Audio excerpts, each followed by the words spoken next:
All right, welcome back. Rock Forever's got a special show for you. We got a guest who has paid his dues and then some. He's been in the trenches with a lot of your favorite groups. Tour manager, record company, a record industry veteran. Please welcome John Vasiliou. Thank you for having me today. It's so great to see you. I call us all survivors. You know, those of us that were in the trenches in the 80s and 90s, you know, it was a different world. You know, the music industry today is a completely different animal, just streaming and, you know, less and less record stores and no MTV. It's quite something. Give us an idea how you started. I know QuietRiot was one of your big breakout acts with the Mental Health album. How did you get involved with that, and what were you doing prior to that? Well, basically, I was the original roadie for a band by the name of Blackfoot. And Blackfoot had their big hits in '79. And by '82, it had run its course. And so I became an independent tour manager. I did Rose Tattoo from Australia. I did the Stranglers from England. Stranglers turned out to be one of my favorite bands. They were a great live band. Rose Tattoo was a great live band. Rose Tattoo had a record. We worked a record called Scarred for Life, which if you haven't heard it, you ought to go. If you're a rock person, you need to go listen to it. And through those connections, I got a little 6-week job working for this metal band from LA. And the six weeks, you know, after 6 weeks, we were on a roll. And after 6 months, it was #1. And I rode that out to about '87. And then once it ran its course, the manager and I started developing bands. And the first one that we started with was a band called Faith No More. And from you know, over that 20-year period, we managed probably close to 40 acts, and we had a half a dozen of them sell some records. So we were really blessed. Yeah, that was definitely an exciting time. You know, we had, of course, Van Halen in the late '70s, '78, '79, '80 kind of paved the way, you know, for new American hard rock. But how did this QuietRiot band come on your radar, and how early in the game were you on board? Well, basically, I was out with the Stranglers, and I got a call from the agent saying this little metal band from LA was going to go out and open for the Scorpions, and they really need, you know, they'd never really been on tour, and they needed someone that I had toured with the Scorpions with Blackfoot. So I had a pretty good relationship with their whole camp. And the agent said, would you mind doing this tour? So I was in LA with the Stranglers, and I met the manager, Warren Ettner. He showed up at my hotel room at 9 a.m. for a meeting, and we had driven all night, and I wasn't in till 4 a.m. in the morning, and I had no clean clothes. And I went down to the lobby and met this guy half asleep, and I was shocked he gave me the job, but I guess he was desperate, and I landed the gig. And as I said, they got a #1 record and made me a made man, and the rest is history. Yeah, so Mental Health had just come out, and it hit MTV. Obviously, Come On, Feel the Noise was the big single. Where was it in the trajectory that Scorpions had brought this on and they were about to hit the road? Well, the tour started in late May of '83, and like I said, you know, it was a struggle back then for these types of bands to even get club work and get club work that we could get the record company interested in. It was a whole new ball game for metal acts, and QuietRiot got lucky. They got some momentum. I think we did the video in August, or I think maybe July or August. We did that first video, and the record, you know, MTV started embracing it. The record company finally woke up, and in November of that year, we were out on tour with Black Sabbath. We got multiple tours after the Scorpions. I think during the late summer, we had Iron Maiden, we had Black Sabbath, and by that November, the record went #1. So now I know that QuietRiot famously opened the Metal Day for US Festival. Were you on at that point, or was that right prior to you? Yeah, no, that was in the summertime. We got this call. This is a funny story. We got this call. We're going to do the US Festival. Well, the band was excited. The crew, everyone else was not too excited because we were on the East Coast and we were going to have to fly in on a day off, go out to the desert wherever it was being held. And we knew it was just going to be a long day. And of course, we didn't get to the hotel until 2 a.m. and we had to get up at 6 to go over to the venue. They were the first. I think we went on an hour early before showtime, but everyone had camped out, so everyone was there, and we were the surprise guests, ladies and gentlemen. Quiet Riot. Well, MTV had started playing it, and of course, being an LA band where they got a lot of local press during that time because they were making some noise, the crowd was really, really loud. But I'll never forget, Bill Graham's people came over to me. And they said, there's this guy over, we keep him over in the back corner of the stage. He's got this computer company and he's the one that's funding all this. And he really wants to meet the band and get his picture taken with them. And so Wozniak came over. They had an area taped off that him and his people had to stand in. So he came over and we met the band and everyone got pictures and he was happy and he went back to his little corner and watched the show. And we were all talking about, who is this guy? What an idiot. He's putting all this money into this festival. What's he thinking? And, like I said, the rest is history. Yeah, it was quite a day. And from what I heard, and I don't know if you're privy to it, the Quiet Riot had a choice. They could either go on first or second. Now, we were always first, as I remember it. And the biggest drag, there were a lot of good bands that day. And of course, we had to go to LAX and catch a plane to fly back to the East Coast because we were going to work the next day. And the hardest thing about that gig was getting the band out of there because they wanted to stay and see bands. And it was just such a struggle because I think the drive from Devore back to LAX was a few hours. So it was a real struggle from the crew, my perspective of the day. It was no sleep for about 36 hours. Yeah, you need that Wozniak helicopter to go from Devore to Inglewood. That's for sure. I'm sure. Yeah, quite a day, to kick it off and be a part of that infamous day. Now, obviously, Scorpions were hitting their stride, probably Blackout or one of those big albums at the time. How did Scorpions treat Quiet Riot on the road? Well, Scorpions they're a German working class band. They were very down to earth, very approachable. We all hung. Of course, I had a relationship with them, so I think that helped a little bit. But genuinely, they were nice guys. They loved Carlos. They loved Rudy. Everyone got along really, really well. It was a struggle for Quiet Riot because it was the first time they played on really big stages. And we learned something. I learned something that tour. Carlos and Rudy did not have the same tuners. So their pitch was just a little bit off. And the monitors, they were just roaring. They were so excited and so thrilled, and they were playing so loud, and they were roaring on stage. They all kind of followed Frankie, and I would be out front listening, and I'd go, it's just a hair off. And finally, we figured out what it was. They didn't have matching tuners, and of course, we didn't have a lot of money back then. But we finally talked them into using the same tuners because Carlos had his tuner, Rudy had his tuner, and neither one wanted to give them up. But finally, I think they went with Rudy's tuners because Rudy's tuners came from Ozzy. So we finally got them in sync. And I got to tell you, they really rose to the occasion. Carlos really stepped out.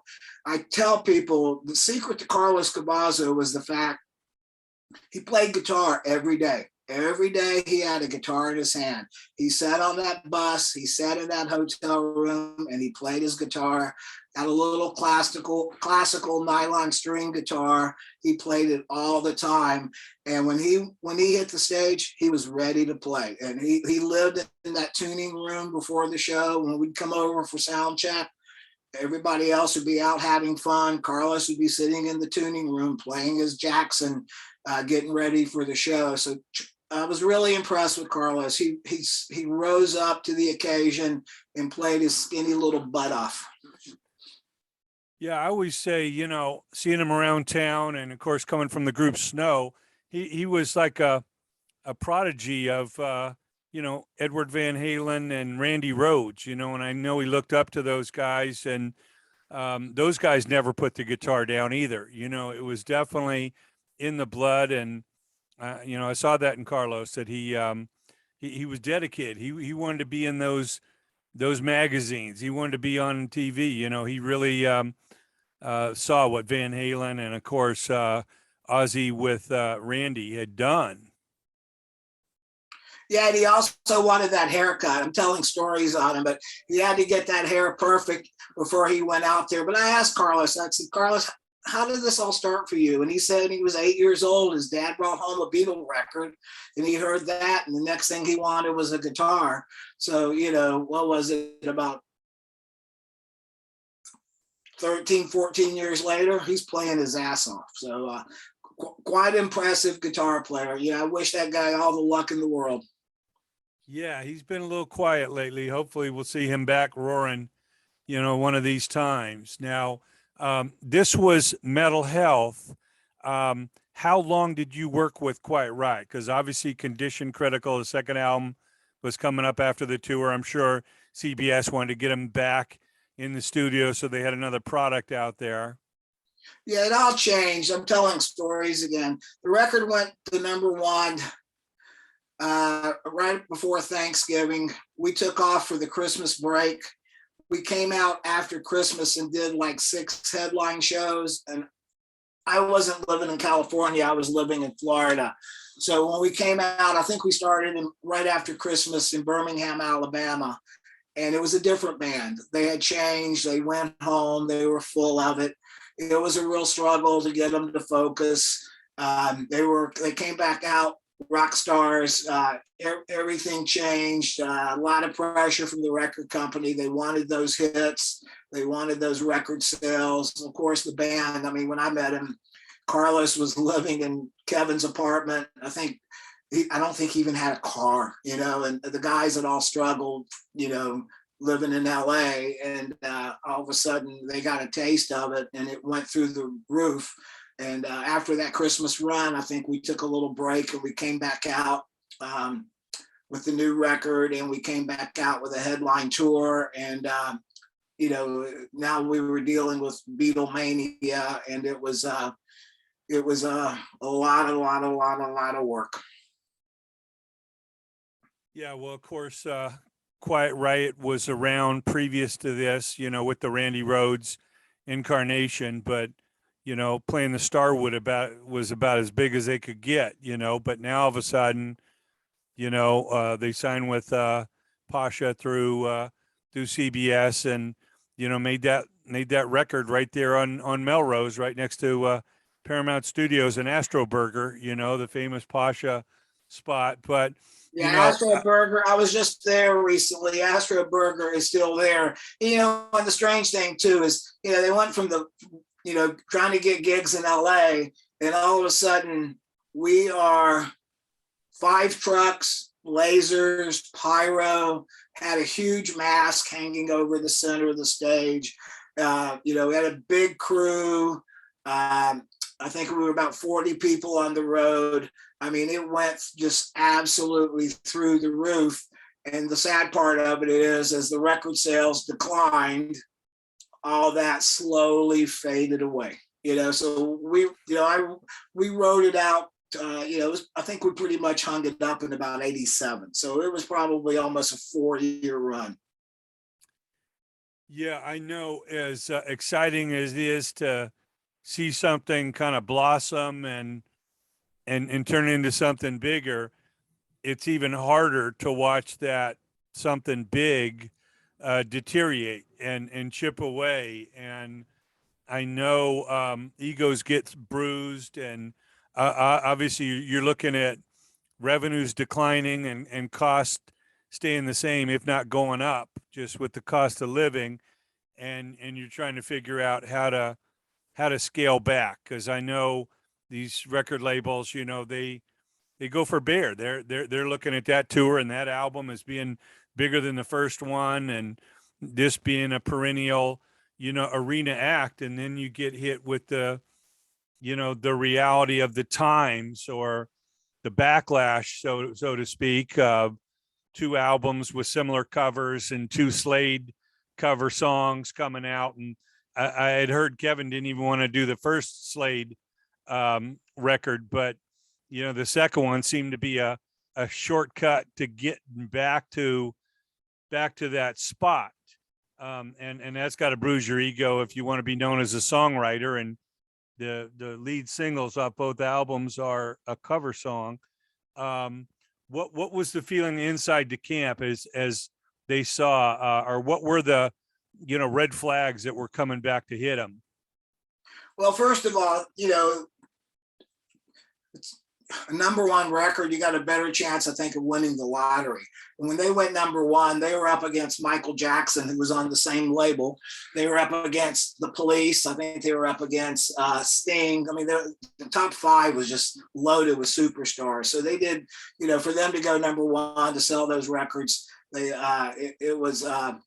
I mean, that was before SoundScan. I mean, this was actually record stores reporting numbers, and you know, it took forever to get the numbers in, and we finally got a week where it all, you know, we were hanging in there in the top 5, and then one week it finally broke through. And when it came around to the second record, the label didn't really feel they had a single, and they wanted to keep the momentum. And of course, the band wanted a headline. They, you know, the band told me, I wasn't around for the recording of "Come On, Feel the Noise," but the band told me, they told Frankie to play it bad, play it bad. Frankie couldn't play anything bad, but they kept messing around with the song. And thank God Spencer Crawford, the producer, it was his idea, and he finally won him over, and they made history with it. So when it came up again for a second Slade song, they were not thrilled. But at that point, you know, they were businessmen. The label got to them and said, "Look, you know, we need something to go to radio with."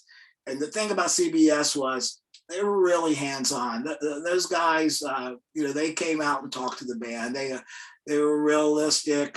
You know, they were there to sell records, and we need a song to sell records, and this is the song. If you got something better, let's hear it. And they couldn't come up with anything better, so we got a second Slade single.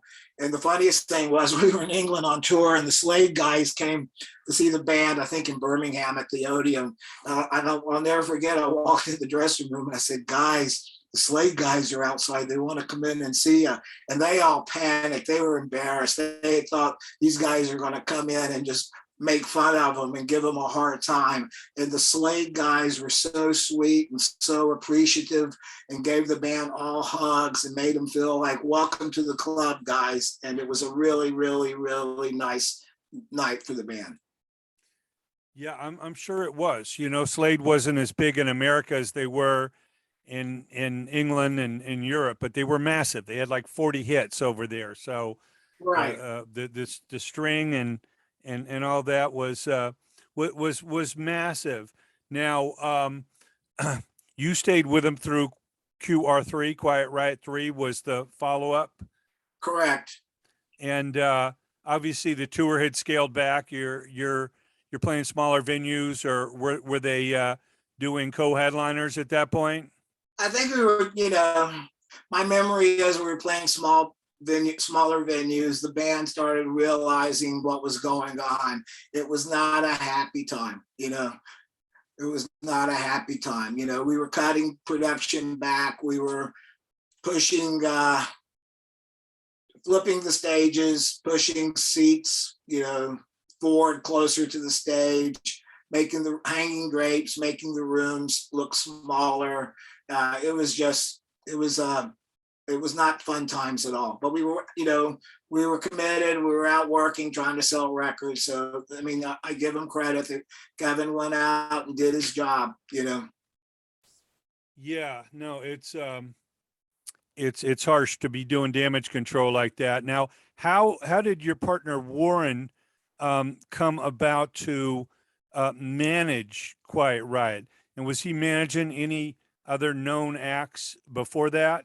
Well, Warren went through. Warren came out of the '60s pop scene. He was in the grassroots, so he was a pop star himself.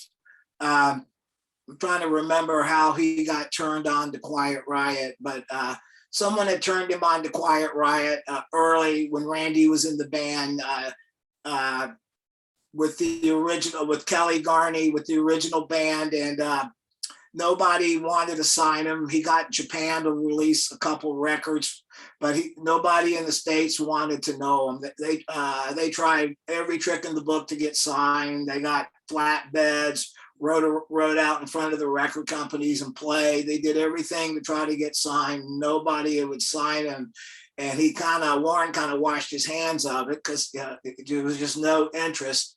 And one day Kevin showed up at his door and said that he'd met this producer, Spencer Crawford, that had a record label, had a publishing company, and wanted them to sign their lives. They had signed their lives away. They all of a sudden they realized they needed a manager. So Kevin was begging Warren to get back in. So Warren made the commitment to get back in. And, like I said, Warren had been through it. And once the machine was in place, he was the perfect person to deal with it because he'd been through it. And there's a little known secret about the LA music scene. All those local guys went to Fairfax High. And so Warren knew a lot of guys and went to high school with a lot of these guys or went to UCLA with them. So there was past history with these people.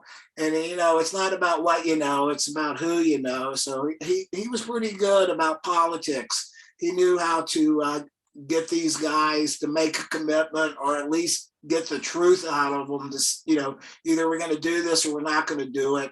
Quit jerking our chains, getting our hopes up. So he was, he was pretty much very focused and got the band a lot. I mean, if CBS smelled blood, Spencer smelled blood. He had a hit on his hands. He found the right band to record it. The timing was right. Rudy had the connection to Ozzy. There were a lot of little elements there from a promotional side that really, really, really tied it all together.